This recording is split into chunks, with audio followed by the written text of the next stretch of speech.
E aí galera, beleza? Bruno Valverde aqui e hoje eu vou fazer mais um Respondendo Perguntas. Eu abri aquela caixa de perguntas lá no Instagram e aqui eu vou começar com a pergunta do Matheus Macau. A pergunta é: Bruno, o que são rudimentos? Não toco batera, mas pretendo um dia. Embora o cara já assume aqui que não é batera, é muito legal responder essa pergunta porque tem alguns bateras que tocam, seja no nível iniciante, intermediário ou avançado, que às vezes tem dúvidas do que é o rudimento, para que serve o rudimento, certo? Bom, rudimento, como o próprio nome diz, ele é rudimentar, ele é uma coisa que vem antes, é uma coisa que tem uma história, ele é antigo, né? Então tem toda essa questão de antigo, de história, de o que vem primeiro, é rudimentar, é uma base, é um fundamento. Então o porquê estudar rudimentos? Bom, o rudimento, basicamente, ele ajuda a coordenar as suas mãos. Falando de uma coisa bem simples, ele ajuda a coordenar suas mãos, ou seja, os 5 primeiros rudimentos, que são as coisas mais principais que a gente tem, e todos os outros são basicamente uma derivação dos 5 primeiros, que são single stroke roll, double stroke roll, paradiddles, flams e drags, certo? Então, é lógico, esses nomes são todos em inglês porque foi convencionado assim, mas a gente poderia falar single stroke roll, que é o primeiro,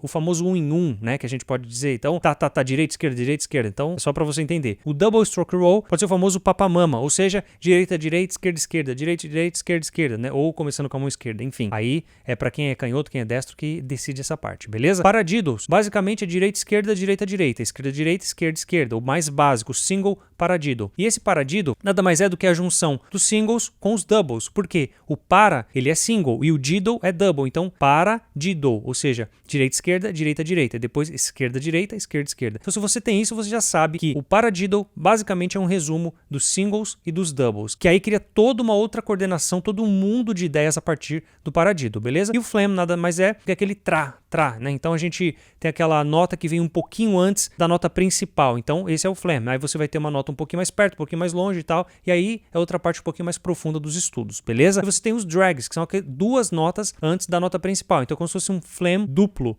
beleza? Que tem 2 notas antes da nota principal, é basicamente isso os drags. É claro que você pode adaptar isso pro bumbo, assim como qualquer outro rudimento e tal, então você consegue criar umas ideias muito interessantes com os bumbos fazendo os drags também, beleza? Mas com o drag você consegue ter uma sonoridade que não necessariamente precisa só da manulação do drag para poder fazer coisas interessantes. Você começa com ele, depois pode se transformar em singles também. Mas aí é um assunto para outros momentos mais técnicos, beleza? Então o rudimento é isso, é uma coisa que ajuda a coordenar e te dá fundamento para você começar a explorar a batera. Então os rudimentos são essenciais para você tocar batera, beleza? Então tudo que você vai fazer na bateria, você tem uma convenção que aconteceu ali nos rudimentos. Então qualquer ideia que você fizer, a gente consegue encaixar basicamente num tipo de rudimento, seja ideias de singles, doubles, paradiddles, flams e drags, beleza? Então, rudimento é uma coisa fundamental, vem de fundação, né, de fundamentação. Tudo que tem relação com essa parte é uma coluna, é uma estrutura de técnicas. Então, digamos que seja a raiz dessa árvore de técnicas que vão acontecer. O rudimento é essa parte mais roots de tudo que acontece, beleza? Então, sempre tenha em mente que o rudimento é uma coisa muito importante, tem que ser estudada e quanto mais conhecimento você tem do rudimento e mais domínio, melhor é a sua desenvoltura na batera quando você explora isso de forma musical. Lembrando que todas essas ferramentas são para serem usadas de uma forma musical, ou seja, são todas ferramentas para um objetivo final que é a música. Então não adianta nada você dominar o rudimento também, mas não aplicar isso como música. Por isso que tem vários bateras que tocam muito, faz muita música, tem muita musicalidade, muita criatividade, às vezes nem sabe o que são os rudimentos. Ou seja, parece até uma coisa meio contraditória, mas na verdade o que eu quero dizer é, se ele não for usado para um objetivo musical, meio que não importa muito, porque o objetivo nosso na batera é fazer música, certo? Mas é claro que fora da batera,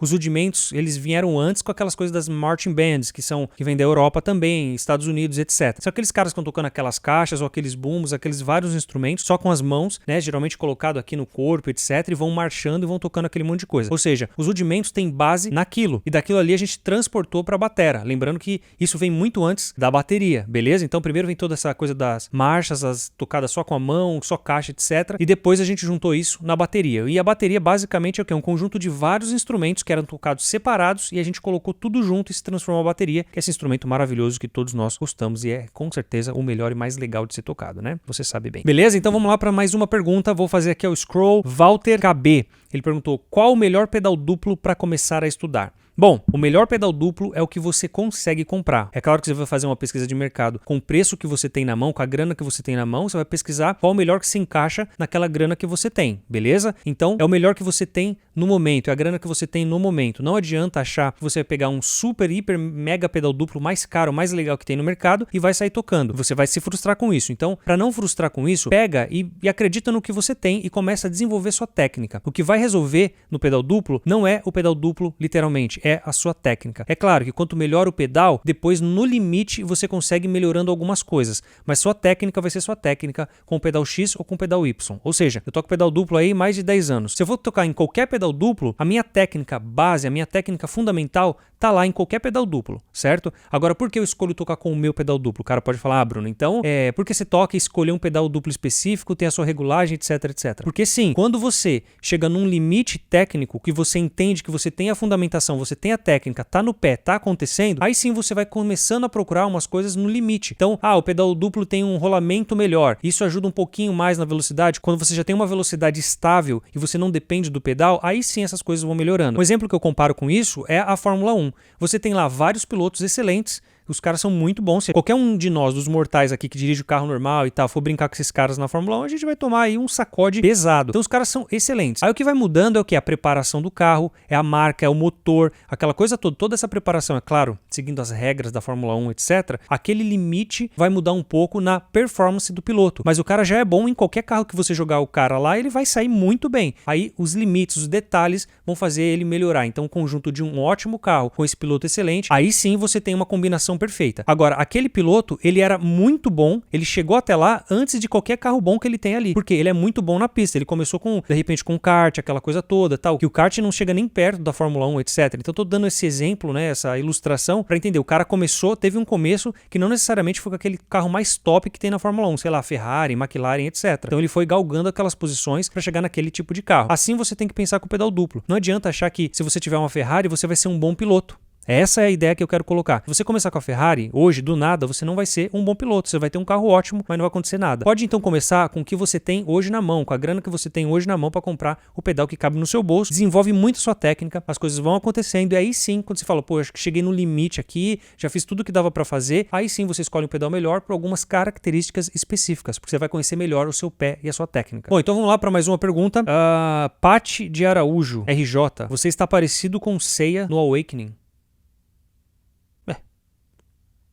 Não sei. Vou pesquisar.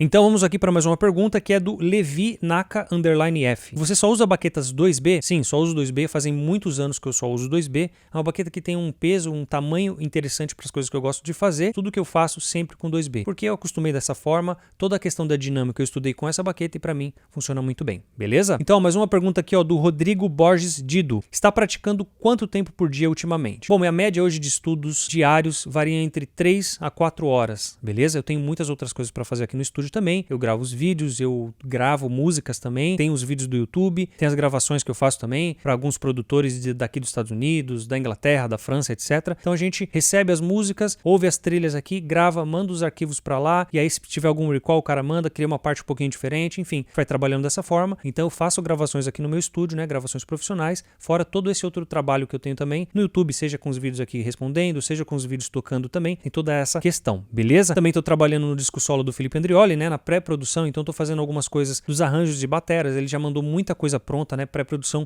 excelente que ele fez, eu tô trabalhando alguns detalhes dos arranjos de batera e esse ano esse disco será gravado, então vai ser um disco muito legal, o Felipe mandou muito bem nas composições, nas ideias, vai ser muito bacana, você não perde por esperar esse disco, beleza? Vamos ver mais alguma pergunta aqui? Olha, o Everson Kahn perguntou aqui, assistiria algum anime de músicas? Qual é o seu anime favorito? E há alguma lembrança boa da época de escola? Bom, não assisto animes, não conheço nada de animes, então não posso comentar aqui, eu não manjo. Eu sei que eu já gravei música pra anime, pra jogo de videogame que eu gravo direto lá com o Mr. Nakama, que mora aqui em Boston. Então ele manda, eu gravo bastante coisa de trilha de game e anime, mas eu não sei, não faço ideia quais sejam ou de qual seria o meu preferido, porque eu não manjo, não conheço muito esse mundo e não sei o que faço. Mas as trilhas lá tem muitas bateras que eu tô gravando, então isso que é muito legal. E uma lembrança boa de escola é o seguinte, quando eu tinha uns 11, 12, 13 anos mais ou menos, eu discutia sobre política com a minha professora de educação física. Então, enquanto todo mundo tava jogando bola, aquela coisa toda, porque eu era um zero à esquerda no futebol, eu ficava discutindo sobre isso com a minha professora. Então foi muito legal, aprendi bastante com ela e isso foi muito interessante. Uma lembrança boa que eu tenho, né? Porque é uma coisa que você imagina, com 11, 12 anos, mais ou menos, você discutindo sobre política, né? O que você sabe com essa idade. Então,